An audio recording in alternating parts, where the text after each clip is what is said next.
Yo, what's cracking, folks? Welcome to episode number 2 of the Painter and the Pixie. I am Jeremy Vassar, also known as the Painter, and I'm joined by my lovely wife. She's my muse, my flame, Serina, who happens to be the Pixie. Hello, everybody. How's it going?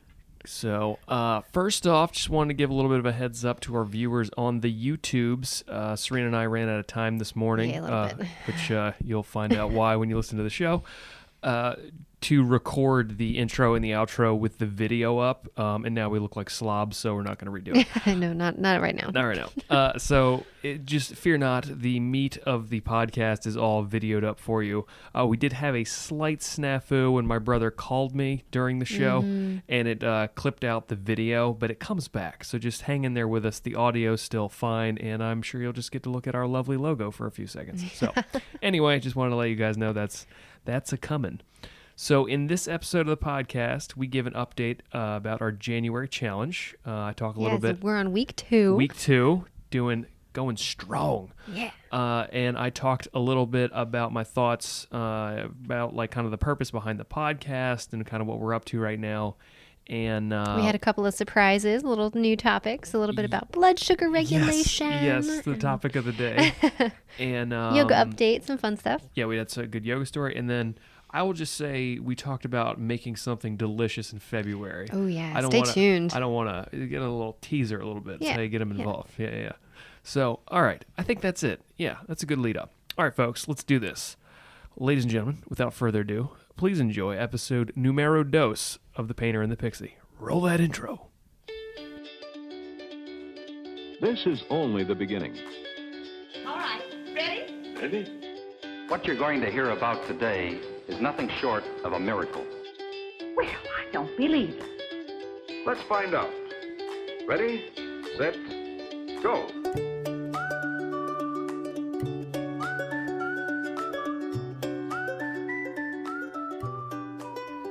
Yo, what's up, girl? How you doing? Hi, good morning. Good morning.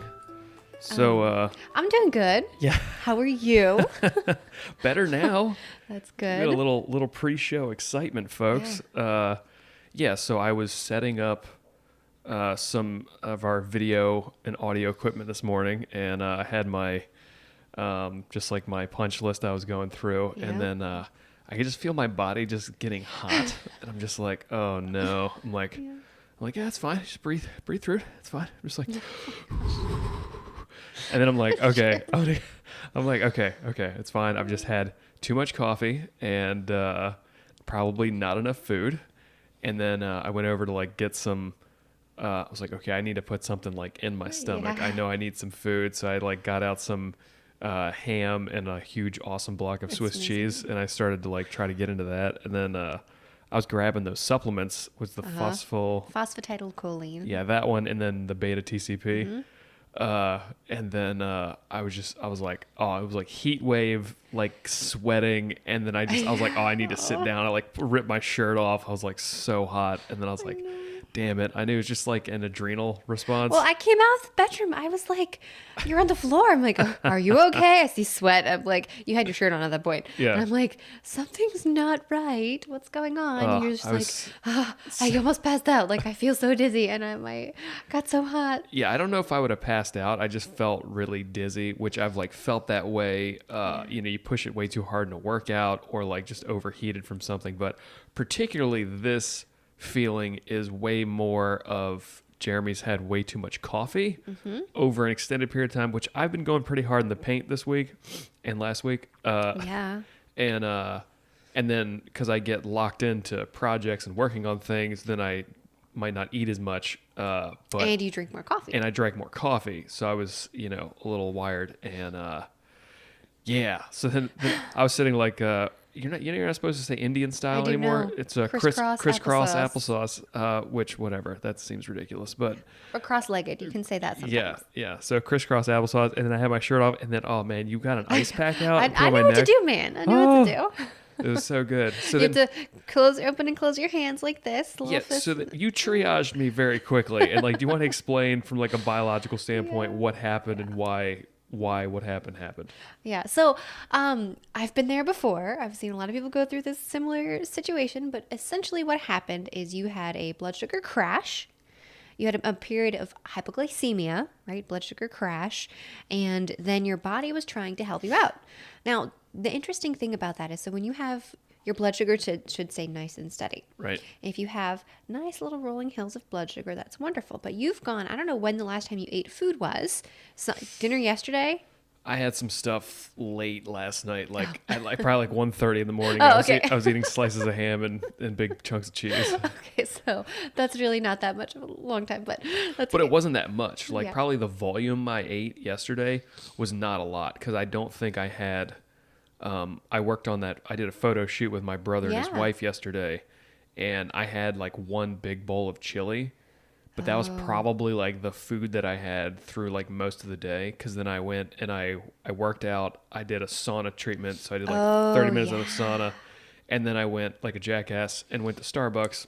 Oh my gosh. Cause Serina gets mad at me sometimes, but like I love after yoga or something to like go get coffee. It's wonderful. I haven't. Yeah, but it's like 5 or 6 o'clock at night. It was close to 7 o'clock. Oh, dear.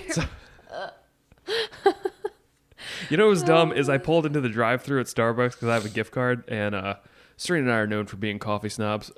But like, if you get Pike Place, it's like that's the one they rotate the most, so the chances of it being burnt are like less. Yeah, it's fresher. It's definitely not as good as what we make here by a wide margin. Not going to be. Yeah, but like no one was answering at the drive-thru, and I was like, "Oh, this is probably a sign that I shouldn't get coffee right now." And then I just parked and went in. No, Jeremy. But I was very excited to get the coffee. Well, that makes more sense. I didn't know that. That makes more sense to me why you were like so awake last night. You're like, I have to do all these things. It's like, okay. It's not just the excitement of your project. It was like, I've got caffeine coursing through my veins. Yeah. Well, and then it's that tired and wired, which I enjoy. So, Which is not actually a good, healthy thing. well, it turns out maybe not for the long term, but we're working on it. So, Yeah. all right. So, get back to what So you happened. didn't eat very much yesterday. Correct. You had not eaten anything yet today. You had a little bit of coffee. I don't know if that was your first or second cup of It was coffee. first, yeah. So a little bit of heavy cream in there. That's fantastic, but it was not enough to sustain you, right? And we've been talking about blood sugar regulation since we started our January challenge, Yeah. and trying to shift your body from more of the carb exclusive burner to a fat burner. We talked about last week on our last episode how you were eating more food than you had been, but you felt like you were still so hungry.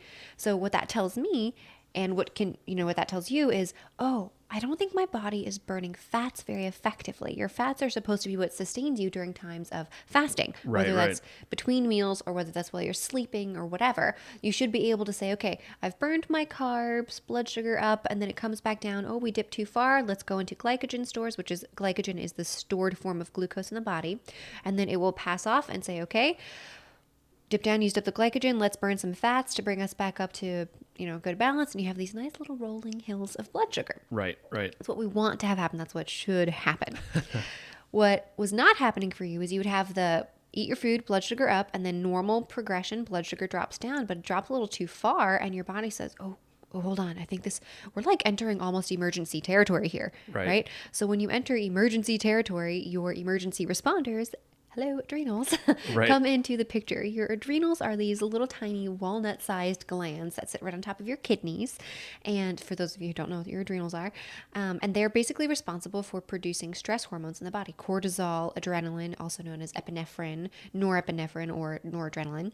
And these are fantastic hormones that keep you alive, but when you're using them and your body's producing them too much or too little at the wrong times, right, you have a problem. So for you, when you have in general, when anybody has a big blood sugar dip and it's too extreme and the stored form of glycogen in the body is not enough to cover the body's need for blood sugar, blood glucose, your adrenals turn on and they say, oh my gosh, we have to go and you're going to die if we don't get your blood sugar back up. Not always true, but your body thinks that. Yeah. So it dips down, cortisol gets released from the adrenals and starts this process called gluconeogenesis. Gluconeogenesis is gluco, sugar, new, genesis, creation. So it's the creation of new glucose from muscle tissue. Okay. It sometimes will tap into your excess or your stored glycogen. But if you don't have enough stored glycogen, or if you've used it up, then you have to go and tap into muscle tissue. Now, the interesting thing about that is it really insanely revs your metabolism, right? When your metabolism is going, you feel hot. It's like literally like stoking a furnace. Yeah. You experienced that. I was like, ugh, what? And I've had that happen in like CrossFit workouts and stuff in the past. Yeah. And like I think I've seen a couple people it happened to in hot yoga and stuff too, where they're just like, and then are going down. Right. So part of that with the heat is a little bit different, but with exertion, that tells you I don't have enough glycogen stores and my body's not tapping into fats to help me with energy. So 2 things. Both of those are important to know. So for you, that's something like that had happened this morning. You sat down, you're like, and when your adrenals, I forgot to mention, when your adrenals are revved like that, and one of the roles of your adrenals, and particularly the hormone cortisol, is to maintain blood pressure in the body. If your blood pressure, if you go from sitting down to standing or from lying down to standing or whatever, when you're changing your body's position like that, you need to exert or excrete a little bit of cortisol to keep the blood in your head. If you stand up, if you've ever experienced that like head rush, you stand up and it goes a little bit of fuzzy or black and you're like, oh, let me just sit down for a second. Yeah. That's because your adrenals, cortisol, was not able to keep up with the transitionary change. Right. Yes. So for you, you're like, oh, I feel really dizzy. Blood pressure's not able to be maintained. We know we've got an issue with cortisol happening here. There's either not enough or there's too much. And you go sit down. Okay, I have to sit down. Take some deep breaths. Start sweating. Your body is metabolizing. You're like, okay, we've got to convert some glucose and put it into the bloodstream. We're going to pass out otherwise. Yeah. So that's what happened to you, basically. And then you had me open and close my hands. Yeah, open and close your hands. That just helps with blood flow. You're just like, okay. And then I had it when I ripped my shirt off. Then you were putting an ice pack on my neck. Cool things That down. felt so good. Yeah. So that will just slow some things, some processes, help to cool the body. You get overheated from that metabolism shift as well. Yeah. So I had you drink some kombucha. That's why you're sipping over Yep. here. Because you've got some GT's sugar in there. Trilogy. Yeah, It's my favorite. Trilogy. It's great. Holler at me, GT. I'm just saying. Sponsorship. Yes.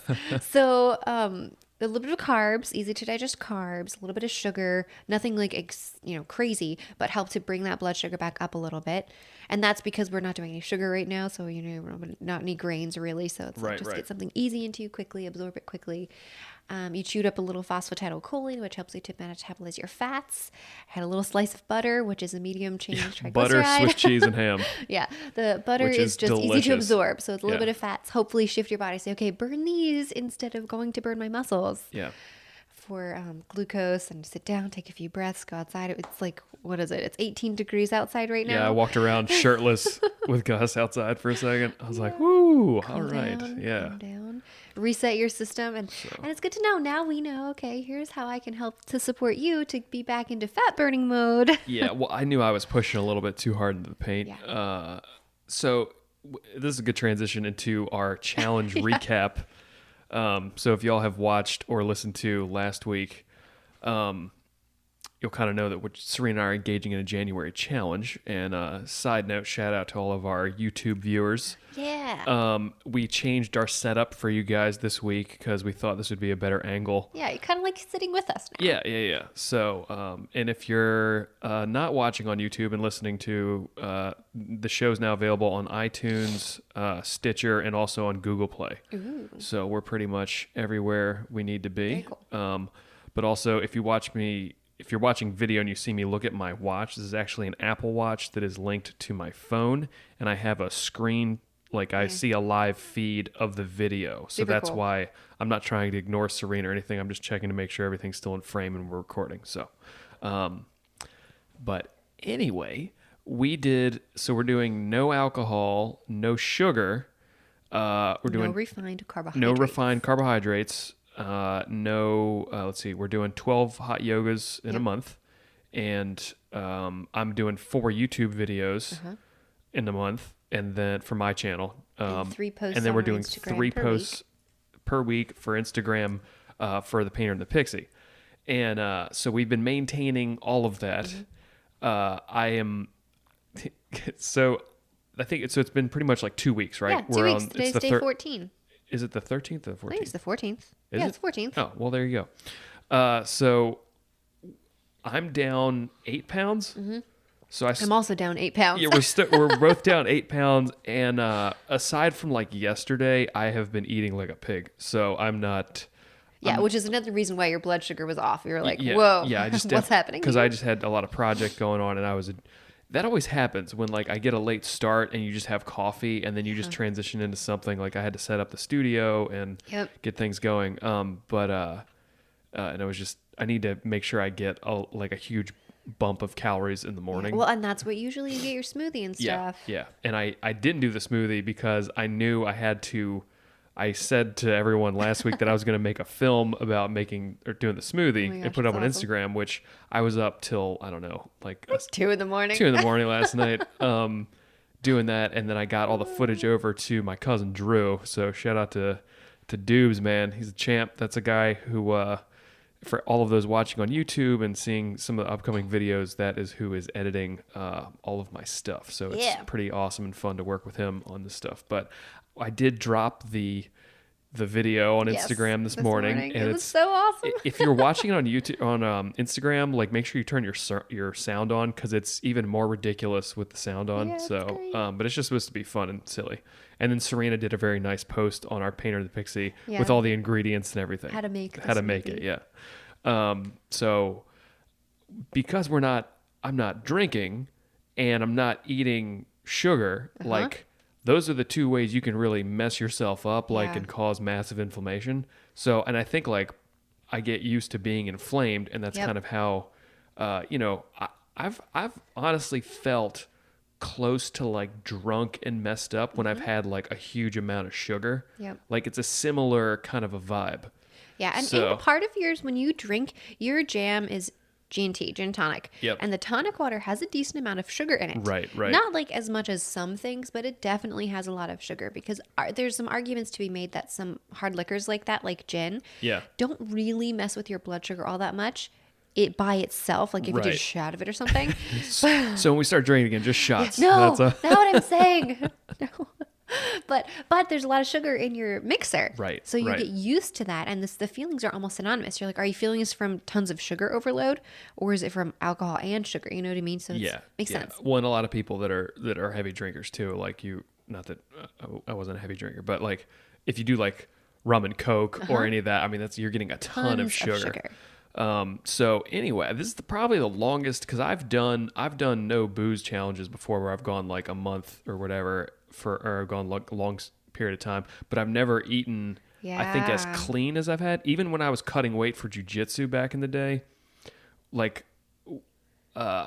we would still have like we would do cheat meals. Yep, your cheat meals. You'd get your milkshakes and stuff. Well, all right, so talk to me about your cheat meals. Yeah, Josh and I, just to rewind for people that don't know, we used to train really, really intensely in several. We did Muay Thai, which is Thai kickboxing.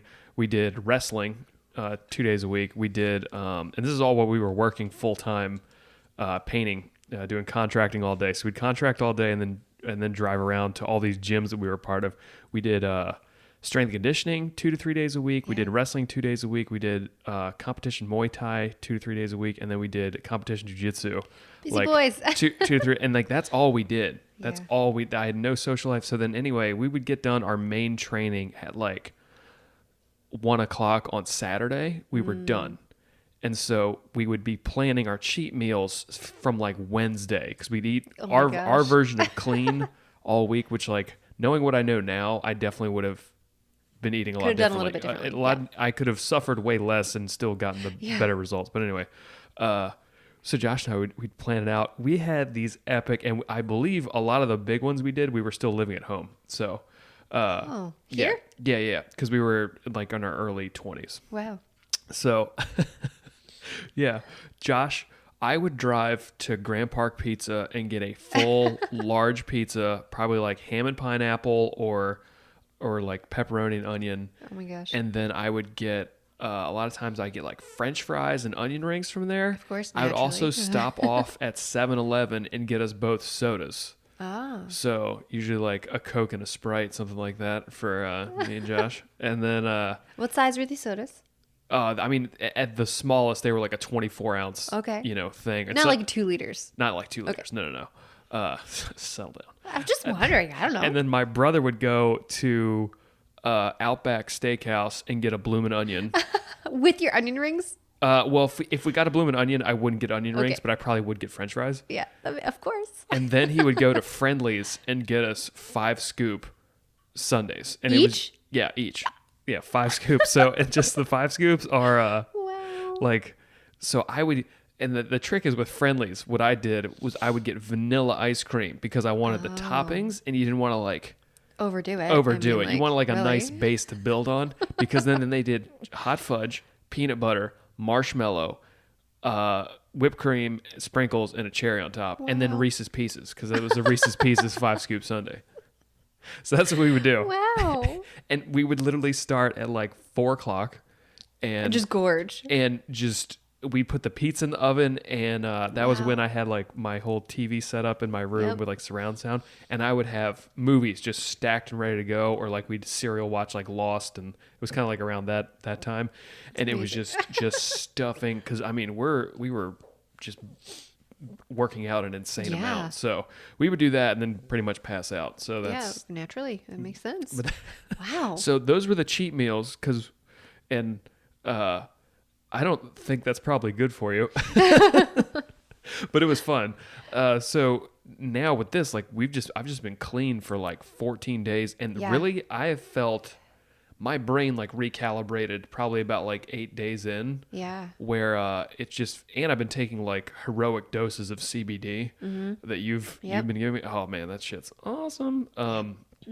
So yeah, and I've been doing.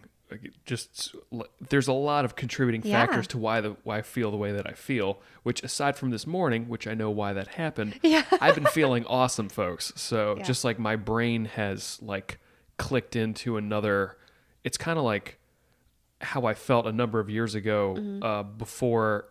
So when Serina and I started dating, like a month into dating you, my back blew out and I had a cyst wrap around my sciatic nerve and fired all of the nerves and all the muscles in my right leg, which was pretty brutal. It was the most pain I was been in. And I eventually got surgery like 8 months later because I was trying to rehab it and not get surgery, because people tell you all these things and about... you didn't know at the beginning that you had a cyst wrapped around. Right. You just knew that you had pain. Yeah, and it was an impingement from pretty much caused by CrossFit and all this overhead lifting. Lifting and 450 pounds. blah, blah, blah. Yeah. So, but anyway, I ended up getting surgery. But in that time, I was on Vicodin for like 8 months. Yeah.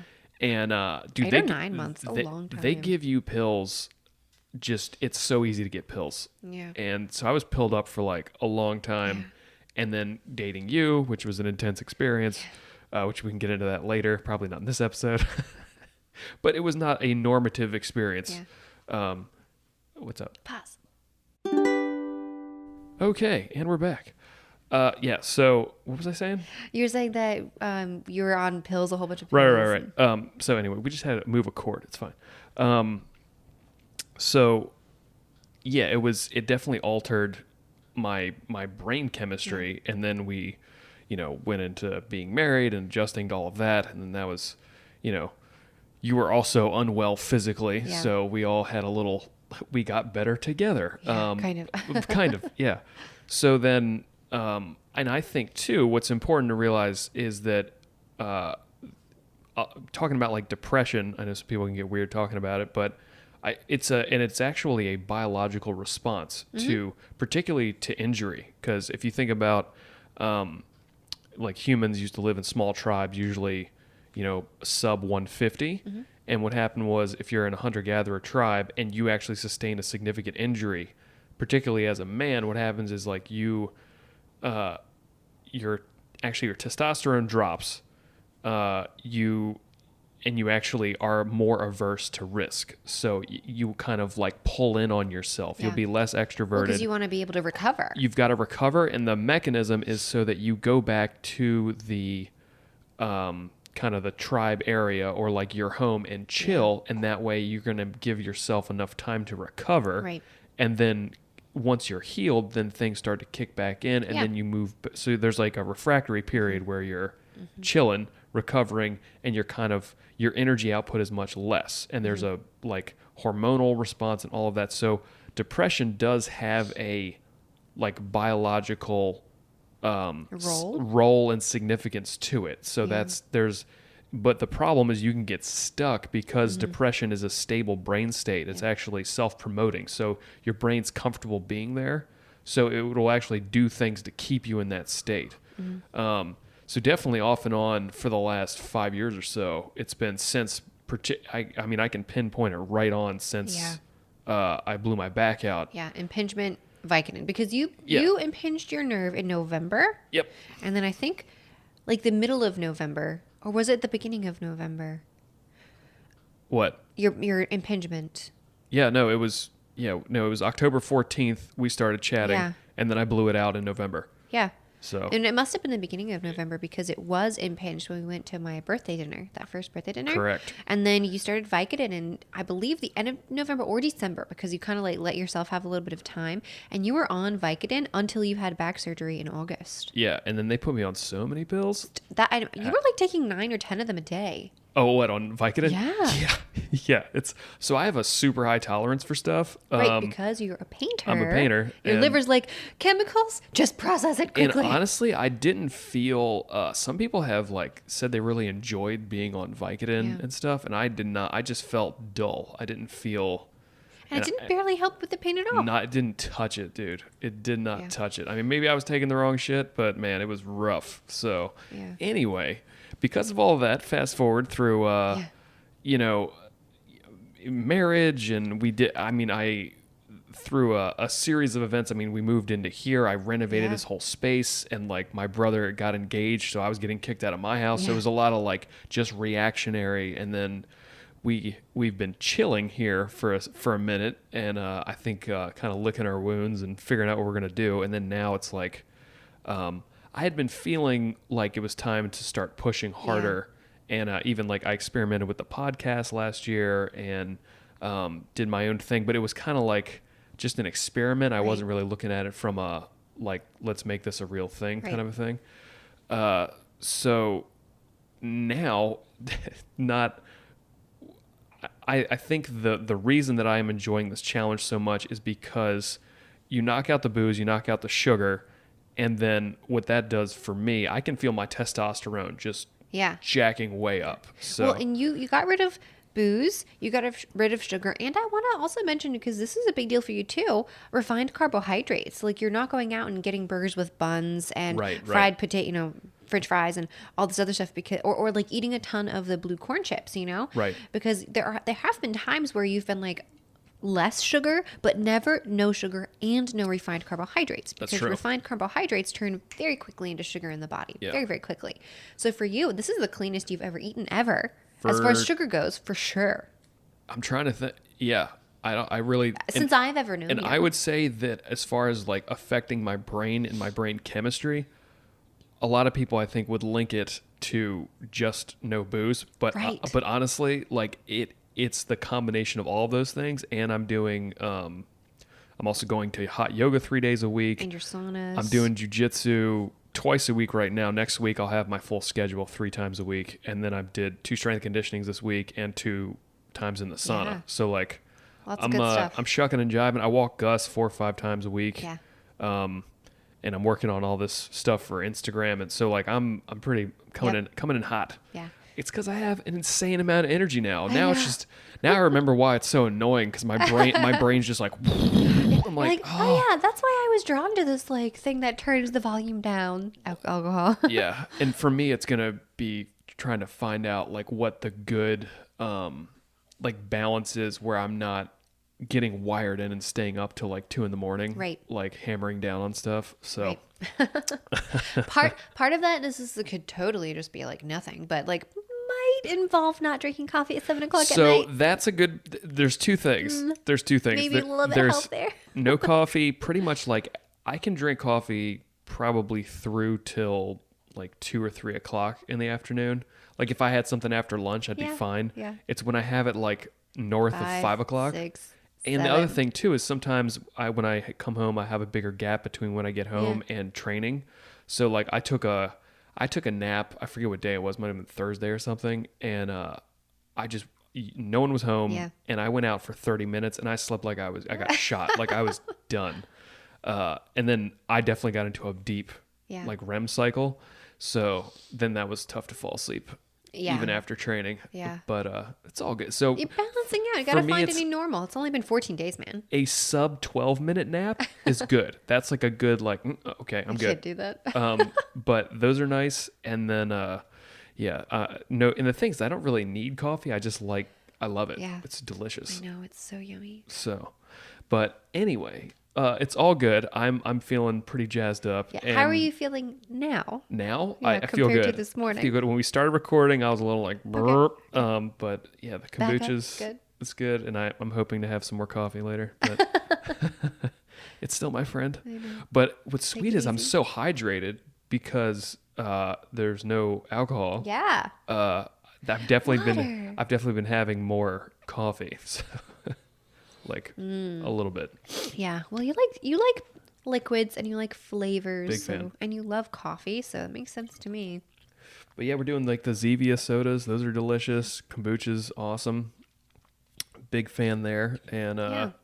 so yeah, it's been a good thing so far. And Yep. I'm not telling anybody to do anything like this, Yeah. but for me it really helped. And honestly, like I had some, because like I'm a little bit crazy. I get into stuff. Like you saw me like last night. I mean, I was working on this smoothie Yeah. video and I was just like jacked in. Like I'm like, look, Yep. you're either going to have a drunk Yeah. version of me or this. So that's I don't mind. I think it's great. I love seeing you do stuff that's like cool because that video was great. It was a super fun it's video. hilarious. It's awesome. Super pumped with Super Drew. awesome. So And like, I mean, it took you hours. It's a short little video, but it takes hours to produce to Oh, make yeah. it good. So it's Yeah. like, it's great. yeah, we're going to have a lot of fun. Yeah. So, and I've planned I'm out my YouTube videos and that kind of stuff. So, Yeah.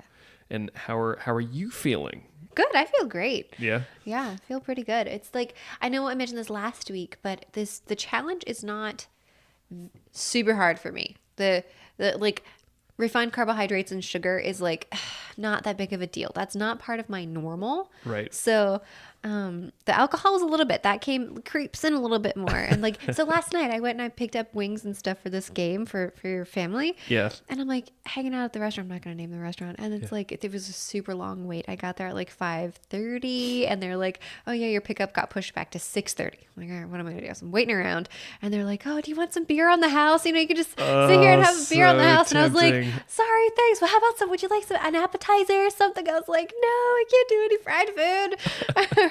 Refined carbohydrates or beer, whatever. It's Yeah. like, and but it was nice. I'm like, yeah, I don't need that. I'm good. Yeah. Thank you. I just have a glass of water, please. It's rough. They have great beer at that place too. know. See, and then yeah, Serina was a champ and picked up wings for my family, my brother, his Wings, wife, french fries, and my onion rings. for my parents and my brother and his wife. So we were not a part of that party because Serena and I don't care about Yeah, sports. we don't care at all. And then we couldn't eat any of the food anyway. Yeah, so we didn't eat any of it, but But I was close by because I was at yoga, which was awesome. It was my very- first time at the intermediate class, Bikram Yoga Doylestown. yeah, how was that? It was great. It was so much fun. It was not at all what I was expecting. I don't really know what I was expecting. You kind of described it to me as a little bit more of a vinyasa class, Yeah, but It's you've more- not experienced very many vinyasa classes, so it was not really like that to me at all. But oh well, there's a lot less breaks, and Yeah. you don't pause as much in between each Yeah. pose. Yeah. So, and there's a lot more hip openers, which I enjoy. yeah. Hip So- openers. It was nice. It was really good. It was just, I'll definitely keep going. I want to for sure make that like a regular yoga class for me, Yeah. 4:00. Yeah, I'd like on to get Saturdays. there. So I'm gonna go today, which Yeah, will be at I'll 4:30. be going with you at 4:30. Are you? Yeah. Okay. Yeah. I got to get my last one in for the week. I didn't Oh, go that's right. earlier. Because on the Northeast over here, we had a little bit of a snow situation, Yeah. snow and ice on Monday. So Monday class got canceled, which kind of threw things off. Yeah. So But it was really nice class. It was a lot of fun. I liked the hip openers. It's so interesting to me because other yoga that I've done in the past and my history with ballet and things, it's so different when you are doing this particular type of yoga. And maybe it's true for all yogas and maybe I've done it wrong in the past, but your hips are very forward, straight forward, right. back and forth, front, back, not like sideways. You don't open your hips. You don't turn them out. So if you for example, one of the postures that we did was a split, front split, not straddle. Well, we did straddle as well, but like front split. And I'm like an inch off the ground, front split, if I can turn my back hip out. Right. So instead of your knee pointing straight up to the ceiling, your front knee pointing straight up to the ceiling, and your back knee pointing straight down to the ground. You turn your back leg out and your knee points sideways, points to the wall to the right, or whatever. If your left leg's forward, your right leg's back, your right knee points to the right. And you kind of lay flat on the ground. I can do that, no problem. But oh my goodness, I am like 2 feet off the ground, straight back and forth. I can't do it.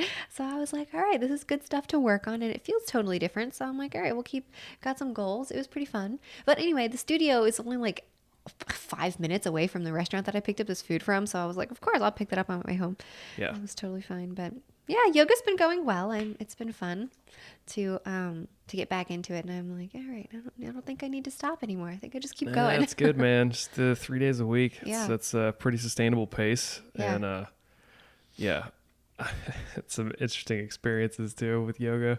I was bitching about it on, I guess it was Friday night. We won't get into that story, but I just, some people, the yoga etiquette's a little off. But anyway, we had a fun experience, whatever night that was. I think it was it doesn't matter.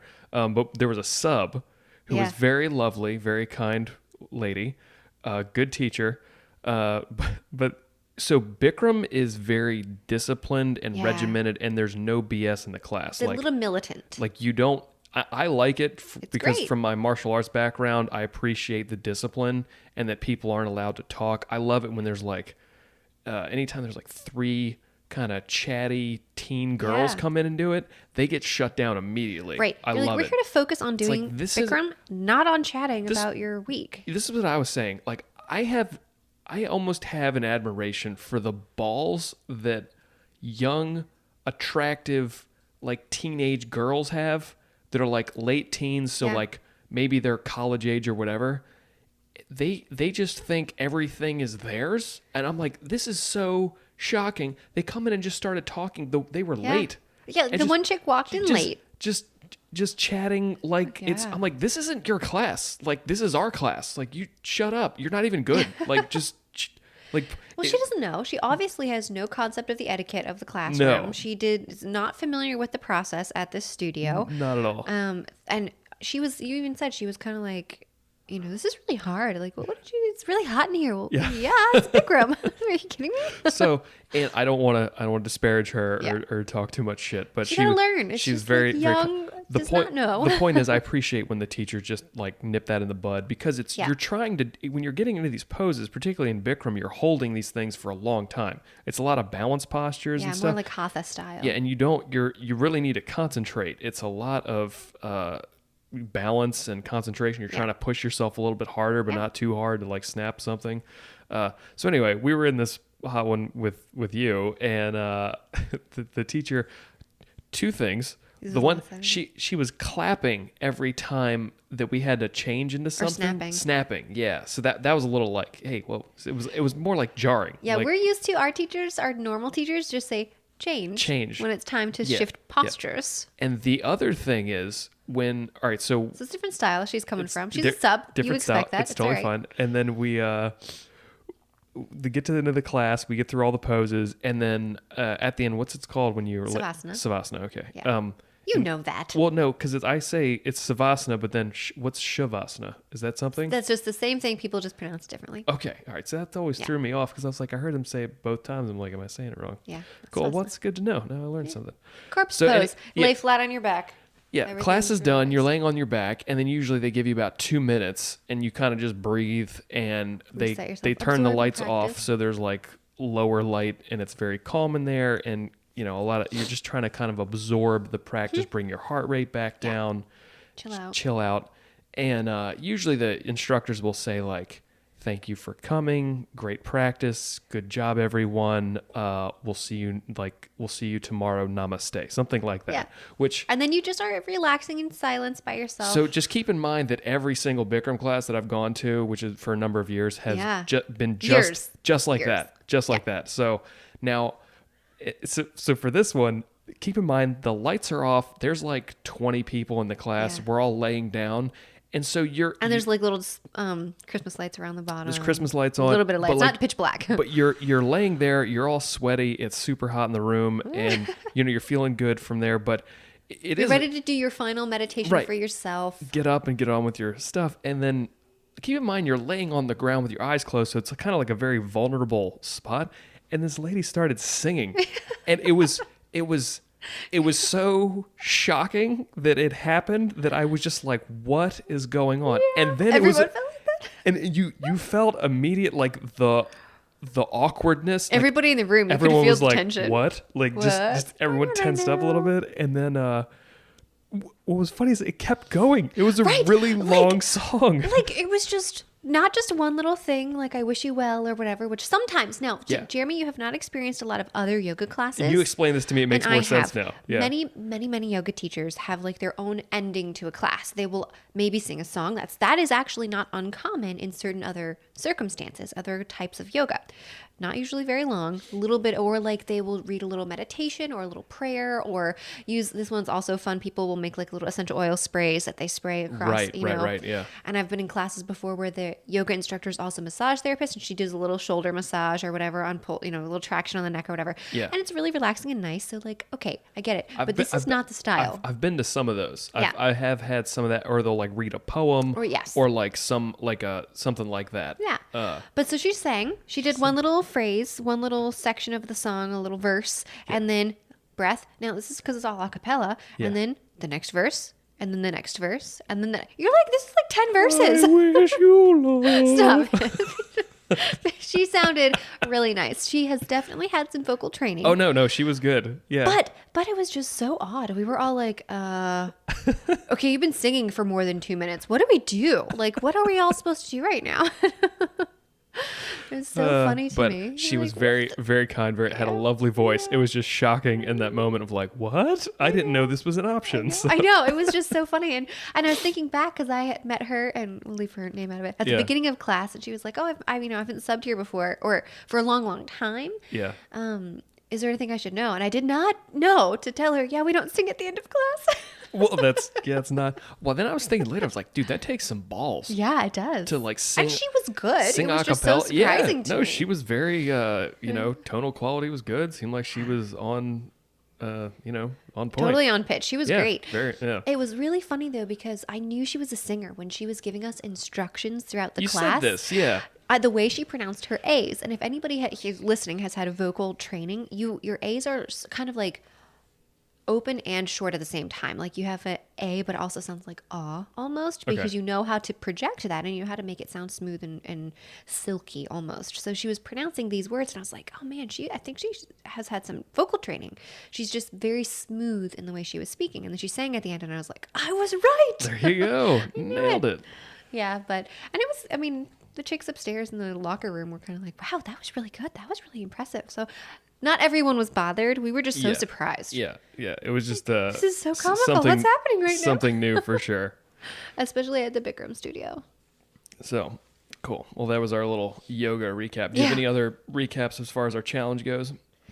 Not really. I mean, I think it's been a lot of fun to Yeah. do this. It's been fun to plan meals that don't have any of these other things because I mean it's very easy for me to do that, but I've always in the past or regularly in the past gone and given you some other kind of starchy or not processed per se, but a little bit more refined carbohydrates. Like if we're doing taco salad tonight, make sure we have blue corn chips so you can put that with it. You know what I mean? Right. So it's nice to kind of take a little bit of a break and step back. And honestly, say, like "Oh, I was thinking about this, and I think we'll probably talk about this more once we get close to the end of February, because we still have. You look like you're gonna sneeze. Are you gonna sneeze? No, No. Okay. I'm good. Is like what is the relationship that we want to have to sugar, Refined carbohydrates, alcohol, all of that, because I like feeling like this. I need to level out the wired part a little bit more, which will just be toning Cut the caffeine. toning down the caffeine, Burn those fats. You'll be fine. and switch over into fat burning mode more so. So because I'm like getting to all of the things that I want to do, and then I have a schedule in mind where like, so we'll go down a Jeremy philosophizing road here real quick. First off, like why I'm doing any of the stuff that I'm doing, like this show, my YouTube channel, why I did my last show, particularly why I'm doing this show the way that we've structured it, and even why I'm doing it with you is because I'm awesome. well, that's obviously, but I want to. This is kind of from Jordan Peterson. For those who don't know, he's a clinical psychologist. He's a professor at the University of Toronto and probably the smartest person I've ever heard talk. Yeah, he's amazing. His biblical series on YouTube is phenomenal. You can also get it on the podcast app on iTunes. And, Jordan B. Peterson. Jordan B. Peterson, yeah. And he has studied evil for quite a long time. And then we have... Gus has his peanut butter Kong, so he's just been pacing back and forth. But anyway, he's big on alleviating unnecessary suffering, and like when you, I'm gonna back it up even further a little bit. Yeah. Go on. So, do you remember the book The Secret? Do you remember hearing about it? Yeah, okay. I never read it. So the book on The Secret, Oprah made it huge. Rogan's been talking about it a lot this week. Joe Rogan Experience, for those who don't know. It's a podcast. Yeah, go ahead. Which, anyway, so The Secret was all about, it's really when those vision boards got really popular. Oh really? And the people were making these vision boards, which is basically like you make a collage of all the shit that you would ever want, like a monster house, a super hot wife, like a Ferrari, like all this stuff. And but the problem is The Secret was saying that's all you needed to do was the power of positive thinking. Okay. If you imagined it to be true, it would actually come true, which is not the case. Yeah, not exactly. What you have to, you can imagine things that are going to be, that you want, but then you actually have to take action to move towards them. Right. And it's always paired with massive action and consistent effort over time. There's no way around that. And a lot of people actually got pretty messed up. Like there was one lady that died from The Secret because she got cancer and refused treatment and said she just imagined it away. Oh no. And she had like stage 3 and then she died. Ugh. So it was like you have to take action. But the point is like I wasn't big on making goals. Yeah. And I just kind of thought like, you just kind of keep rolling and see what happens. And then I would just do stuff I was interested in. Yep. But when you hit a certain point, when you're saying like, okay, I actually want to be successful in this, when you say like, hey, I want this goal, the world then unfolds itself as either obstacles or tools. Yep. And it's either obstacles are in the way of your goal or the tools are things you can use to help you get to the goal. Gotcha. And or get over the obstacles. Get over the obstacles, right. And then the more skills you have, the more tools you have in kind of your toolkit to maneuver through this to get to where you want to be. So for me, what I really want to do is I want to bring joy and alleviate unnecessary suffering. Yeah. And for people that think like, oh, that's a really kind of a crazy goal, like alleviate suffering can be small stuff. Or big stuff. Yeah. So I'll give you an example. Like one of the videos that I'm working on is going to be I don't know if it'll drop this month because I have a different plan for my YouTube this month, but a problem that my clients run into a lot is picking colors for painting. Right. So, and I have to I walk through quite a few clients consistently on picking paint colors. And actually a couple years ago, they rated the paint aisles in Home Depot and Lowe's as the highest stress places in retail crazy. Because, and how they mapped it is the people had the most cardiac arrests in the paint aisle in Lowe's and Home Depot. Wow. So people were literally having heart attacks trying to pick paint. That's so sad. Yeah. Well, it's overwhelming because you have to deal with sheens and so I'm making a video that's going to walk people through and I'll put it up on my channel so that my clients can see it. It'll be great because then I don't have to have that conversation. Here's my YouTube. I'm going to hopefully it'll be fun. I'm going to have some cool stuff planned. But also, like when you pick the right color, you're confident with your choice, and then now you've got a great paint job and your thing. Like that's alleviating some friction in that process. For sure. And then you can do that in a wide manner of ways. And then when you kind of look at what your circle of dominance is, can I let him up? No. Okay. Definitely not. He's gonna scratch the crap out of that mic. So yeah, that's kind of why we're doing the show. And also, I think I really want to be successful in all the things that I do. I don't buy the whole thing of like, you can't have your cake and eat it too. That makes no sense. So like, why would you want cake if you can't eat it? Yeah. It just has never made sense to me.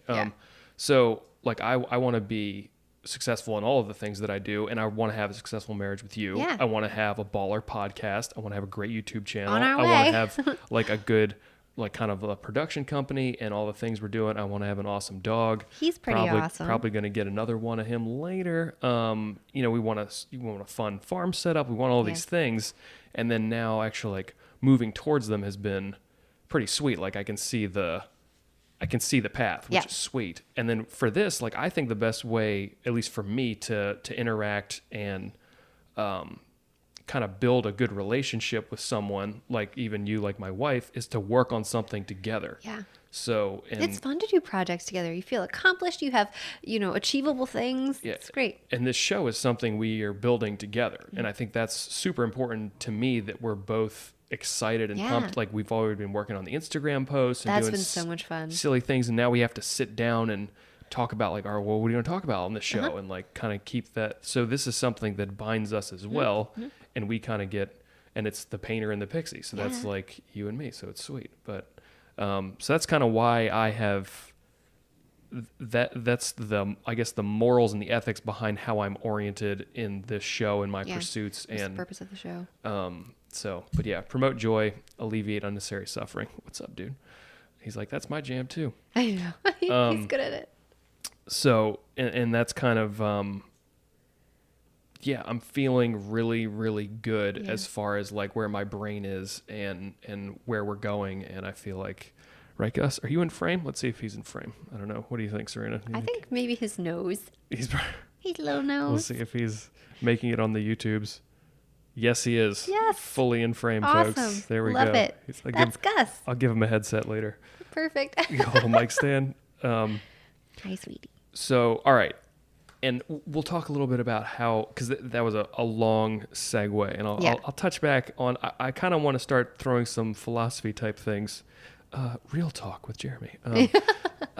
But like basically how we're going to approach February and then so forth with our other. Personally, I'm still going to stay away from refined carbs and sugar. Good for you. That's impressive. I'm not that interested. Well, there's a little bit of a caveat. Okay. The alcohol, I feel like we need to keep kind of talking about that because I want to enjoy it. Here's a good example. My mom, when she eats like a treat, like she say she has some Stouffer's candy or something, like she'll get like one or two pieces of it and then go like sit down in her chair and like have a cup of tea and like then she eats it and she enjoys each moment and it's just like so she really appreciates it, like eat all the flavors, all those things. And then I don't narc my dad out, but like sometimes like in his office, he just grazes on things, like grabbing, whatever's on someone's desk and like just throw. I used to do that. That's common, not just your dad, but like people do that. Well, I used to do it when I worked IT. You just grab some M&Ms, throw it in your dome, and you're not enjoying it. So you just eat it. And I don't think you're not present to enjoy the experience. Yeah, and I don't think anything's evil or whatever as far as. Sugar's pretty evil. Sugar's pretty bad. A little bit poison. But so is booze. Yeah. So it's just like, I think it can facilitate but we've already said before, it should be more like a flavor enhancer and not the main thing. Yeah. So particularly if you want to get stuff done. Yeah. Alcohol and sugar and stuff is fine if you don't really want to have any progress in your life. If you're totally okay with where you are. In massive quantities. In massive quantities.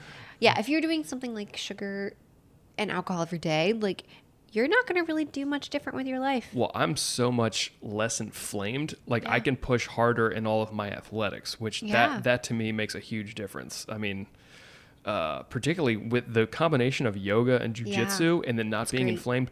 One, in yoga, I'm getting way deeper into stuff because my joints and stuff aren't. I was like, but like. Because people always say like, I feel amazing. There's a South Park episode where Mackie went gluten-free. Yeah. He's like, I feel great and good. And like Garrison he's like, oh God, he's going to talk about gluten-free again. But that's an awesome episode. So yeah, but because then I was thinking about, I'm like, maybe I'll do like a cheat day. But then I don't want to go back to that cheat day, right? Like that I used to do because they were epic, intense. And it's just too much. Mm-hmm. So because I think even if you did that once a week, that's still like 52 monster sugary meals a year. You know what I mean? Well, and I think so. My philosophy with cheat meals and stuff like that is, it is a little bit, if you know me, you know what I'm going to say. Bio-individual. Yeah. Because some people do fine with it. Other people do not.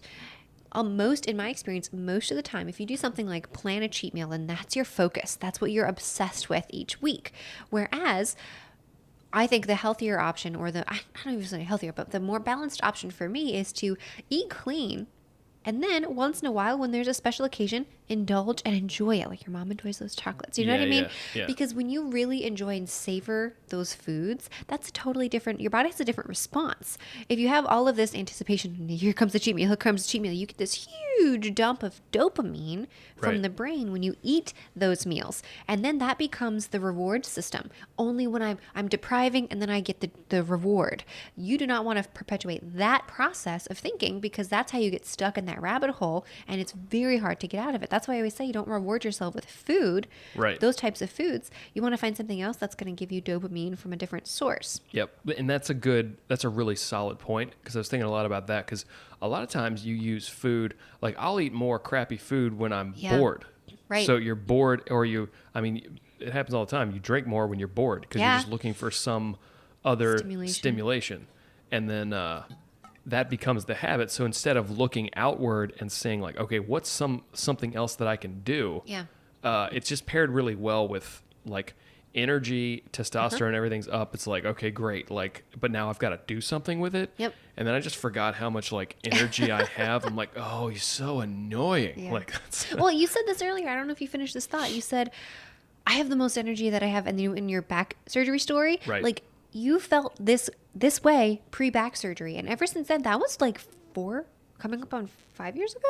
5 years ago. 5 years ago Yep. when that happened. And like for 5 years to feel totally not like yourself, and it's like you've got this weight, this depressive like shroud over you. Yeah. And then to come back and say, whoa, I could have changed this sooner. Like what? Yeah, I think, but there was an internal switch that probably flipped over That's in true. like November for me, That's true. where I knew it was going to change. And then the January was just more of the forced catalyst into feeling like this. So, Yeah. because it wasn't like I was a piece of crap for Right. 5 years. I did a lot of stuff. Yeah.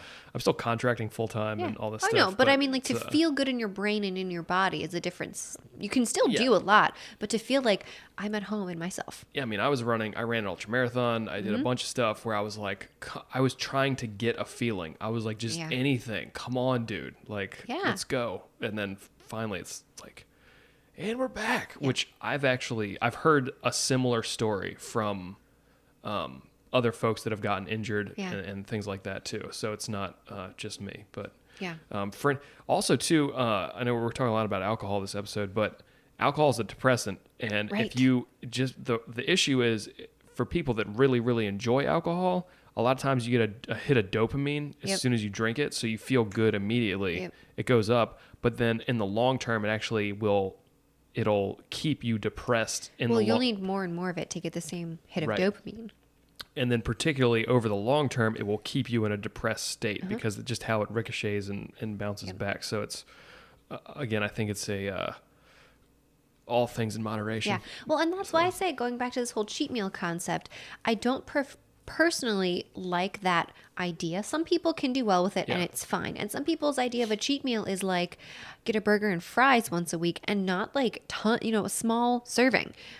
That's a different scenario than what you described with Josh, So that's like, okay, that's fine. For me, what's easier for me and easier for a lot of people who are kind of like my personality is just eat clean. And then when you have situations like birthdays or holidays or whatever, then you can indulge a little bit, or you don't even have to. A lot of times I'll go through all of the Vassar clan birthday celebrations, and I won't touch any of the dessert, nothing. Yeah. That's so easy for me. Sugar's their jam. Sugar is the jam. It's the Jimmy Jam. Yes. Yeah. Well, what's hilarious is like a lot of, I've And noticed. it's not like Go ahead. Sorry. I don't eat the sugar stuff, and it's not like I'm like white knuckling it, like, oh, I just have to ignore the temptation. It's like temptation's not even there. Yeah. I know for a fact if I want to go get sugar, I can go to literally any place that they sell things and find sugar.